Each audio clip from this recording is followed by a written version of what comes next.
Hello student, बहुत बहुत स्वागत है डीके सर क्लासेस में। जितने भी प्यारे बच्चे क्लास 12 के हैं, आज की इस वीडियो में फिजिक्स का मोस्ट इंपॉर्टेंट क्वेश्चंस जो कि आपको 6 मार्च को देखने को मिलेगा। जितने भी प्यारे बच्चों का 6 मार्च को ये फिजिक्स का पेपर है 2025 में, तो आज की इस वीडियो में देख सकते हैं मोस्ट इंपॉर्टेंट क्वेश्चंस यहाँ पे सेलेक्ट किए हैं बाबू। अच्छे से इसको पढ़ के जाना, सेम टू सेम क्वेश्चंस टकराएंगे। जैसे यहाँ पे थ्योरेटिकल देख सकते हैं, न्यूमेरिकल्स क्वेश्चंस देख सकते हैं। एक क्वेश्चन जो सेलेक्ट किया हूं वेरी वेरी मोस्ट इंपॉर्टेंट है। इस क्वेश्चन को मतलब अच्छे से नोट करके तैयार कर लेना, यानी कि 6 मार्च को ये पेपर में फंसेंगे। अच्छे से तैयार करना। देख सकते हैं यहाँ पे जो क्वेश्चंस लाया हूं मोस्ट है। सबसे पहले बाबू देखिए, क्वेश्चन पेपर में किस तरीके से पूछेगा, सारा चीजें हम यहाँ पे डिस्कस करेंगे। देखिए यहाँ पे लिखा है ना, एम्पियर का परिपथीय नियम किससे कहते हैं। बोर्ड एग्जाम में ऐसे ही पूछेगा, अच्छे से तैयारी करना है। पूछेगा कि एम्पियर का परिपथीय नियम किससे कहते हैं। सबसे पहले इसका थ्योरी लिखेंगे और ऐसे ही डिफाइन करना है कि किसी वंद परिपथ सीमा के अनुदिश चुंबकीय क्षेत्र यानी V का रेखीय समाकलन इंटीग्रेशन वेक्टर V इंटू यहाँ पे वेक्टर DL पथ द्वारा घिरे कुल धारा I का म्यू नॉट गुना होता है। इसे ही एम्पियर का परिपथीय नियम कहते हैं। अगर हम कह लें तो अर्थात में इस तरीके से भी लिख सकते हैं, यानी रेखा समाकलन इंटीग्रेशन के रूप में यहाँ पे वेक्टर V यहाँ पे बोलेंगे into vector DL equal to mu naught into I के, ये क्या होता है, आपस में बराबर होता है। इसी को हम एम्पियर का परिपथीय नियम कहते हैं। इसी तरीके से लिख देना पेपर में, अगर ये चीज आए आराम से ऐसे ही आपको लिखना है। ठीक है, आगे चलते हैं बाबू। अगला जो क्वेश्चन आप देख रहे हो ना, मोस्ट बहुत सारे क्वेश्चन से मोस्ट इंपॉर्टेंट। देखिए इसमें क्या है अगला में कि फ्लेमिंग का बाएं हाथ का नियम को लिखिए। पेपर में पूछेगा ऐसे ही कि फ्लेमिंग के बाएं हाथ को उल्लेख कीजिए कि उसका क्या नियम है। तो यहाँ पे लिखेंगे कि इस नियमानुसार, यानी कि फ्लेमिंग ने जो नियम दिया था, इस नियमानुसार यदि हम बाएं हाथ के अंगूठे पहली अंगुली, यानी बाएं हाथ के अंगूठे जो है उसके पहली उंगली तथा माध्यमा, जो हमारी माध्यमा होती है उंगली, माध्यमा उंगली को एक दूसरे के लंबवत फैलाएं, तो यदि अंगूठा चुंबकीय बल की दिशा को और पहली अंगुली चुंबकीय क्षेत्र की दिशा को इंगित करती यानी दर्शाती है, तो माध्यमा जो होगी अंगुली चालक में धारा की दिशा को प्रदर्शित करेगी। और यही जो कहलाता है बाबू, ये फ्लेमिंग के बाएं हाथ का नियम कहलाता है। आप क्लास 10th में भी इस चीज को पढ़ चुके हैं। ये पेपर में 100% पूछेगा कि फ्लेमिंग के बाएं हाथ का नियम को उल्लेख कीजिए, और वहां पे तो फिगर भी बनाना पड़ता है। तो आप आराम से इस चीज को अच्छे से डिफाइन कर देना, फिगर भी अच्छे समझ लेना। यहां पे चलेंगे एक मोस्ट इंपॉर्टेंट न्यूमेरिकल की तरफ। ध्यान दीजिए, पेपर में पूछा जा चुका है, और न्यूमेरिकल कोई भी हो आपको नहीं समझ में आ रहा है तो ये न्यूमेरिकल बस अच्छे समझिए कैसे करना है। कोई भी न्यूमेरिकल आसानी से आप कर लेंगे बाबू। देखिए यहाँ पे लिखा है किसी कुंडली का 100 प्रेरण गुणांक 80 मिली हेनरी है, और इस कुंडली में कितने समय में धारा शून्य से बढ़कर 5 एम्पियर होने पर विद्युत वाहक बल 40 वोल्ट हो जाएगा। देखिए क्वेश्चन में क्या है, सबसे पहले मैं कई बार सिखा चुका हूं कि किस चीज का मान दिया है, यूनिट में जो है सही यूनिट में उसका मान दिया है, मात्रक की नहीं, उसको चेंज कर लीजिए सही यूनिट में, और तब फॉर्मूला अप्लाई करके सोल्व करिए। सबसे पहले देखिए इसमें क्या दिया है, इस कुंडली में 100 प्रेरण गुणांक यानी कि एल का मान दे रखा है। यहां पे लिख लीजिएगा एल इक्वल 80 मिली हेनरी, जबकि ये एक स्टैंडर्ड यूनिट में इसका मात्रक नहीं दिया है। मिली हेनरी को हम लोग हेनरी में चेंज करेंगे, इसलिए 80 में भाग कर देते हैं हेनरी में चेंज करने के लिए 1000 से, या इसी को लिख सकते हैं बाबू 80 गुणे 10 की पावर -3 हेनरी। ये हेनरी में चेंज हो गया, मिली से हेनरी में चेंज कर लिए तो गुणे 10 की पावर -3 कर लिए। अब यहाँ पे क्या बोला है कि इस कुंडली में कितने समय में शून्य से बढ़कर के 5 एम्पियर हो जाएगा, यानी कि बढ़ने की बात आएगा और घटने की, तो वहां पर डेल्टा का प्रयोग करते हैं ऑलवेज। तो डेल्टा आई इक्वल टू 5 से यानी कि शून्य, यानी कि यहाँ पे डायरेक्ट हम बात करेंगे घटाएंगे तो 5 में से शून्य घटाएंगे तो यहाँ पे कितना आ जाएगा, 5 एम्पियर आ जाएगा। ठीक है, अब यहाँ पे यहाँ पे दिया है ना कि विद्युत वाहक बल जो है E इक्वल टू कितना वोल्ट में, तो E बराबर 400 वोल्ट है। तो यहाँ पे पूछा है ना कितने समय में बढ़ के इतना हो जाएगा, यानी डेल्टा टी का मान निकालना है। सबसे पहले फॉर्मूले याद होना चाहिए आप किसी भी न्यूमेरिकल को करें तो। ठीक, सबसे पहले प्रेरित वाहक बल का फॉर्मूला E बराबर होता है -L और यहाँ पे होता है डेल्टा आई अपॉन डेल्टा टी होता है। इस फॉर्मूले को अप्लाई करेंगे, सीधे मान पुट अप करेंगे। डेल्टा टी का मान निकालना है, यहाँ से पक्षांतर करके इसका फॉर्मूला एक और बना के मान रख लेंगे बस। डेल्टा टी बराबर यहाँ पे देखिए कितना दिया है ई का मान 400, तो यहाँ पे 400 नीचे रखेंगे क्योंकि बाटा में ये आ जाएगा, ठीक है ना। तो यहाँ पे क्या हो जाएगा बाबू 80 हो जाएगा, क्योंकि यहाँ पे एल का मान जो है 80 यहाँ से रख लेंगे तो 80 हो जाएगा गुणे 10 की पावर -3 और यहाँ पे डेल्टा आई का मान कितना है तो 5 है। बस अब बटे में यहाँ पे क्या रखेंगे डेल्टा टी, तो यहाँ से रखें ई का मान 400 रख के यहाँ से कटा देंगे, 1 0 से 1 0 कट जाएगा, 40 ये बचेगा तो 5 8 है 40, 8 ये बचा ऊपर भी 8, 8 से 8 कैंसिल, केवल बचेगा 10 की पावर -3, ये सेकंड में आ गया। यही डेल्टा टी का मान इसका आंसर हो जाएगा। इस तरीके से पेपर में आए तो आसानी से आपको करना है, बिल्कुल भी टेंशन नहीं लेना है, आराम से क्वेश्चंस को लगाना है। अगला क्वेश्चन आपके सामने है बाबू, मोस्ट इंपॉर्टेंट क्वेश्चंस। देखिए क्या बोला इस क्वेश्चन में कि इलेक्ट्रॉन वोल्ट किसे कहते हैं। इलेक्ट्रॉन वोल्ट पेपर में पूछेगा कि किसे कहते हैं, और यहां से आराम समझ लीजिए कि लिखेंगे कि एक इलेक्ट्रॉन वोल्ट, इसी को ईवी से डिनोट करते हैं। एक इलेक्ट्रॉन वोल्ट वह ऊर्जा है जो कि एक इलेक्ट्रॉन यानी कि आवेश जो है Q इक्वल यहाँ पे बराबर ई भी लिख सकते हैं 1.6 गुणे 10 की पावर -19 कूलाम का मान के बराबर होता है, जिसे 1 वोल्ट विभवांतर त्वरित होने पर ये प्राप्त होता है। इसे ही एक यानी कि इलेक्ट्रॉन वोल्ट कहते हैं। आराम समझिए, एक इलेक्ट्रॉन वोल्ट वह ऊर्जा है जो कि एक इलेक्ट्रॉन वोल्ट यहाँ पे बोलेंगे एक इलेक्ट्रॉन वोल्ट, यहाँ पे 1 वोल्ट विभवांतर पर त्वरित होने पर ये क्या होता है उत्पन्न होता है, इसी को इलेक्ट्रॉन वोल्ट कहते हैं। सिंपल सा थ्योरी लिख लीजिए। अगला क्वेश्चन देखिए बाबू, नति कोण किसे कहते हैं। नति कोण किसे कहते हैं, तो नति कोण वह कोण होता है जो चुंबकीय यानी कि चुंबकीय में पृथ्वी के चुंबकीय क्षेत्र यानी बी की दिशा तथा क्षैतिज दिशा के बीच में बन जाता है, वही होता है नति कोण, ठीक है ना। आराम समझिए क्या बोला है कि नति कोण किसे कहते हैं, तो लिखेंगे कि नति कोण वह कोण है जो चुंबकीय यानी चुंबक कोई है और पृथ्वी के चुंबकीय क्षेत्र जो है दोनों के बीच जो कोण बनेगा वो भी उसके दिशा के क्षैतिज में बनेगा, तो उसके बीच में जो बना कोण होगा वो नति कोण होगा, ठीक है। इस तरीके से अगला जो कोण क्वेश्चन है प्यारे बच्चों, अगला स्वप्रेरण किसे कहते हैं।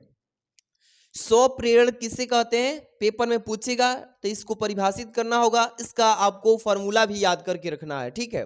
कि किसी कुंडली से संबद्ध चुंबकीय फ्लक्स के मान, यहाँ पे 2 बार लिखें बट एक ही बार, मान में परिवर्तन होने पर उसकी कुंडली में प्रेरित वैद्युत वाहक बल तथा प्रेरित धारा उत्पन्न की घटना को ही स्वप्रेरण कहते हैं, ठीक है। इसी तरीके से आपको भी पेपर में लिखना होगा अच्छे से। और यहाँ पे स्वप्रेरण को हम लोग L से डिनोट करते हैं, कैपिटल L इक्वल टू होता है म्यू, यहाँ पे mu naught pi into N square into R upon में 2, ये हमारा स्वप्रेरण का फॉर्मूला होता है, ठीक है। अच्छे से इसको तैयार कर लेना, पेपर में काफी चांस है आने का। अगला क्वेश्चन आप जो देख रहे हो बाबू, ये आपका फॉर्मूला ये न्यूमेरिकल क्वेश्चन है। लिखा है इसमें क्वेश्चन कि 10 पिको फैराड का एक संधारित्र है जिसको 50 वोल्ट बैटरी से जोड़ दिया गया है और संधारित्र में कितनी स्थिर वैद्युत ऊर्जा संचित रहेगी ये आपको बताने हैं, ठीक है। सबसे पहले क्या चीज दिया है इसमें उसको नोट कर लीजिए। सी दिया है यानी कि संधारित्र दिया है 10 पिको फैराड में, ठीक है। इसको हम लोग स्टैंडर्ड यूनिट में चेंज करेंगे तो पिको फैराड को हम फैराड में चेंज करेंगे बाबू। तो 10 ये पहले से दिया है, पिको फैराड को हम फैराड में चेंज करने के लिए क्या करते हैं 10 की पावर -12 से गुणा करेंगे तो ये फैराड में चेंज हो जाएगा, ठीक है। इसके बाद ये 50 वोल्ट की बैटरी से जोड़ा है तो विभवांतर इसमें कितना उत्पन्न कर रहा है तो V बराबर 50 वोल्ट।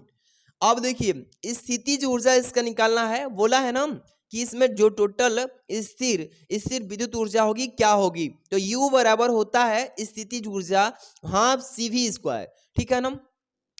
अब यहाँ पे U बराबर लिखिए 1/2 जैसे फॉर्मूले के अकॉर्डिंग चलिए। C का मान हम लोगों के पास अभी कितना था तो यहाँ पे लिखे 10 × 10 की पावर -12, ये जो है ये C का मान हो जाएगा। और गुणे V का मान 50 वोल्ट, यहाँ पे इसका स्क्वायर होता है इसलिए स्क्वायर भी कर लेंगे। सीधे सीधे अब हल करेंगे, यहाँ से 2 से काट देंगे, 2 5 10, अब यहाँ 5 गुणे 10 की पावर माइनस और 50 का वर्ग कर लीजिए। सीधे सीधे जब सॉल्व करेंगे तो यहाँ पे क्या निकल के आएगा, U बराबर 12.5 गुणे 10 की पावर माइनस 19 जूल। यही यहाँ पे U का मान जो है एक दशमलव के का स्थान इधर लेके आएंगे तो ये आ जाएगा 1.25 गुणे 10 की पावर अब 8 हो जाएगा घट के, ये जूल में। मतलब आप सॉल्व कर सकते हैं, इतना तो आपके पास है ही नॉलेज। आगे बढ़ेंगे, अगला जो क्वेश्चन होने वाला है एकदम ही प्यारा सा क्वेश्चन है और मोस्ट इंपॉर्टेंट है, ठीक है। देखिए बाबू, सेल का विद्युत वाहक बल किसे कहते हैं? उसी को बोलते हैं EMF। क्या बोलते हैं? EMF बोलते हैं, सेल का विद्युत वाहक बल। यहां पे देखिए, एकांक आवेश को पूरे परिपथ सेल सहित में प्रवाहित करने में सेल द्वारा दी गई ऊर्जा को सेल का विद्युत वाहक बल कहते हैं। क्या बोला इसमें कि सेल का विद्युत वाहक बल का डिफिनेशन कैसे बताएंगे कि एकांक आवेश, कोई एकांक आवेश को पूरे परिपथ जो हमारा होगा उसमें सेल के साथ में प्रवाहित करने पर सेल द्वारा दी यानी कि दी गई जो ऊर्जा होगी उसी को सेल का विद्युत वाहक बल कहते हैं, ठीक है। इसका फॉर्मूला E बराबर होता है W/Q। W/Q, इसको अच्छे से नोट कर लेना, बढ़िया से तैयारी कीजिए। एक क्वेश्चन का थ्योरी के साथ उसका जो है फॉर्मूले के साथ उसका बीमा जो है सारा चीज। अगला क्वेश्चन है, धारा घनत्व किससे कहते हैं? धारा घनत्व किससे कहते हैं बाबू? देखिए, यहाँ पे किसी चालक में किसी बंद यानी कि किसी बंद नहीं बोलेंगे, किसी बिंदु पर प्रति एकांक क्षेत्रफल से यहाँ पे अभिलंबवत गुजरने वाली धारा को उस बिंदु का यानी बिंदु पर धारा घनत्व कहते हैं, ठीक है। इसे हम लोग कैपिटल J से प्रदर्शित करते हैं धारा घनत्व को।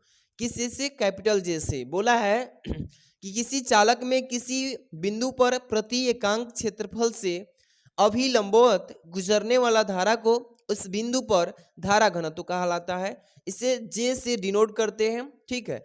और धारा घनत्व J बराबर फॉर्मूला क्या होता है? I/A होता है। ये होता है I/A। इसका मात्रक क्या होता है? एम्पियर प्रति मीटर स्क्वायर धारा घनत्व का, याद कर लेना, ठीक है। इसी तरीके से पेपर में आएंगे बाबू। अगला क्वेश्चन जो है काफी मोस्ट इंपॉर्टेंट है और इसका PDF भी हम आपको टेलीग्राम पे सेंड करेंगे आज ही, ठीक है। अब ये क्वेश्चन न्यूमेरिकल है, अच्छे से पढ़ लेना। ये काफी बार आ चुका है बट यहाँ पे लिखा नहीं हूँ, बस एक ही 2020 से लिखा हूँ, 2024 में भी आ चुका है। 12 वोल्ट विद्युत वाहक बल तथा 3 ओम आंतरिक प्रतिरोध बैटरी को किसी प्रतिरोध से संयोजित किया गया यानी कि जोड़ा गया है। यदि परिपथ में धारा जो होगी 0.5 एम्पियर है तो जुड़े प्रतिरोध का यहाँ पे मान क्या होगा? ये पेपर में आ चुका है, देख सकते हैं।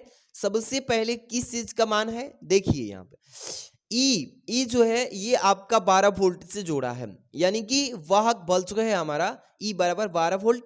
आंतरिक प्रतिरोध को हम लोग स्मॉल r से डिनोट करते हैं, इसलिए स्मॉल r बराबर 3 ओम हो जाएगा। करंट कितना का चल रहा है? तो 0.5 एम्पियर, तो I बराबर 0.5 लिख लेंगे, ठीक है। सीधे सीधे फॉर्मूला लगाएंगे, धारा बराबर क्या होता है? I बराबर E बटा में capital R plus small r, ठीक है। ये हो जाएगा आपका बाह्य प्रतिरोध, ये स्मॉल r आपका आंतरिक प्रतिरोध, ठीक है। अब देखिए मान रखिए I का मान 0.5 एम्पियर बराबर E का मान कितना है बाबू? 12 वोल्ट और कैपिटल R का मान निकाल लेना है हमें, तो कैपिटल R प्लस आंतरिक प्रतिरोध स्मॉल r का मान कितना है? 3 ओम, तो 3 रख लीजिए। सीधे सीधे मल्टीप्लाई कीजिए, क्रॉस मल्टीप्लाई यहाँ पे इस तरीके से R में 0.5 से करेंगे तो 0.5 R हो जाएगा, अब प्लस 3 से गुणा करेंगे इसमें तो ये हो जाएगा आपका 1.5। अब बराबर की इधर 12 बचा है ना, तो बराबर बस अब 0.5 R इसको पक्षांतर कर लीजिए क्योंकि R का मान निकालना है भाई, तो पक्षांतर करेंगे तो 12 में से 1.5 घट जाएगा तो 0.5 R बराबर 10.5 आ जाएगा। R का मान निकालना है तो अब एक 10.5 में 0.5 से डिवाइड हो जाएगा, तो इसलिए कितना आ जाएगा? देखिए R बराबर इतना डिवाइड करने पर 21 बार में कट रहा है। R का मान कितना आ रहा है बाबू? 21 ओम आ गया, ये प्रतिरोध का मान, ठीक है। इसी तरीके से हम लोग प्रतिरोध का मान निकाल लेंगे और इसी तरीके से सारे क्वेश्चंस को अच्छे से करना है बाबू। जो भी क्वेश्चंस मैंने बताया है इसका आप पीडीएफ लेना चाहते हैं तो आपको सिंपल तरीके से पीडीएफ मिल जाएगा। प्यारा सा लाइक करिए वीडियो को, चैनल पहली बार है सब्सक्राइब कर लीजिए। ऐसे ही फिजिक्स की, केमिस्ट्री की बेस्ट तैयारी कराएंगे, चाहे हिंदी इंग्लिश कोई भी सब्जेक्ट हो। तो प्यारा सा लाइक, चैनल पहली बार है सब्सक्राइब कर लीजिए, टेलीग्राम ज्वाइन कर लीजिए क्योंकि पीडीएफ तो वहीं पे मिलेगा सारा नोट्स का। पीडीएफ टेलीग्राम पे बहुत सारे बच्चे टेलीग्राम का नाम नहीं जानते हैं, तो समझिए टेलीग्राम एप्लीकेशन जो बच्चे डाउनलोड नहीं किए प्ले स्टोर से डाउनलोड कर लेना, ठीक है। टेलीग्राम नाम से है, वहां पे जाएंगे तो उस टेलीग्राम पे सर्च बार आता है ना, सर्च जैसे यूट्यूब में सर्च करते हैं वैसे टेलीग्राम में सर्च करना है DK sir classes. DK sir, यहाँ पे सर लिखिएगा, क्लासेज लिखिएगा बाबू, डीके सर क्लासेज। आप जैसे ही टेलीग्राम में सर्च करेंगे तो वहां पे इसी चैनल के जैसा डीपी वहां भी लगा है, आराम से उसमें ज्वाइन हो जाइएगा। वहां पे इसका पीडीएफ मिलेगा सारा चीज का फ्री में, तो ज्वाइन हो जाइए। मिलते हैं हम नेक्स्ट वीडियो में। Thanks for watching.